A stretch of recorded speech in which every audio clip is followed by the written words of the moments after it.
Hello বন্ধুরা, আজকে আমি এই মাছটা রান্না করছি। এটা কি মাছ তোমরা কেউ বলতে পারবে? তোমরা কি চেনো এই মাছটা? এই মাছটা এখন আমি রান্না করব। এটা কড়াইয়ে তেল গরম করতে দিয়েছি, তার মধ্যে একটা শুকনো লঙ্কা ফোড়ন দিলাম। এবার এক বাটি কেটে রাখা পেঁয়াজ দিয়ে দিলাম। পেঁয়াজটা ভালো করে নাড়াচাড়া করে ভেজে নিচ্ছি একটু লাল হওয়া অবধি। পেঁয়াজটা ভাজা হয়ে এলে ওর মধ্যে আমি একটা রসুন বাটা দিয়ে দিলাম, পর দুটো কাঁচা লঙ্কা দিয়ে দিলাম।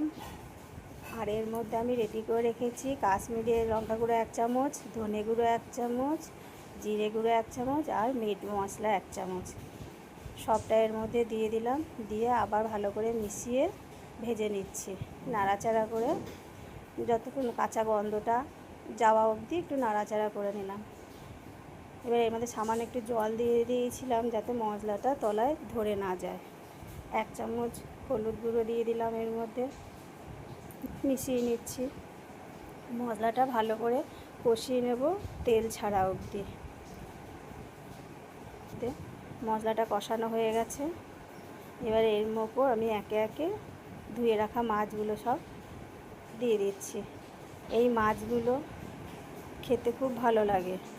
এবার সব মশলার সাথে মাছটা ভালো করে মিশিয়ে একটু নাড়াচাড়া করে ভেজে নিচ্ছি। এই মাছটাতে কোনো জল দেব না বন্ধুরা, মাছটা থেকে না প্রচুর জল বেরোয়, মনে হবে যেন আমি জল দিয়েই রান্না করছি। এই মাছটার জলেই মাছটা সেদ্ধ হয়ে যাবে। এবার মাছটা নাড়াচাড়া করে মিশিয়ে নেওয়ার পর এবার এটাকে একটা ঢাকা দিয়ে দেবো। দেখেছি এখনই জল বেরোতে লেগেছে। মাছটা ঢাকা দিয়ে দিলাম একটু সেদ্ধ হওয়া অবধি। ঢাকা খুলে দেখাচ্ছি, দেখো কত জল বেরিয়েছে। দেখেছো, মাছে এক ফোঁটাও জল দিইনি, মাছ থেকে এই সব জলটা বেরিয়েছে। এই জলেই মাছটা সেদ্ধ হয়ে যাবে বা রান্নাও হয়ে যাবে। এইবার এই মাছের গায়ে না একটা কাঁটা থাকে, কাঁটাটা মুখে পড়লে ভালো লাগে না, কাঁটাটাও খুব নরম, খাওয়া যায়। কিন্তু আমি একটা চামচের সাহায্যে এই মাছের গা থেকে সব কাঁটাগুলো এক এক করে বার করে ফেলে দেবো। তাহলে খাবার সময় মুখে মাছটা কাঁটাটা পড়বে না, ভালো লাগবে খেতে। আর এই কাঁটা গলাতেও লাগে না। এবার ভালো করে জলটা শুকিয়ে নেবো মাছের।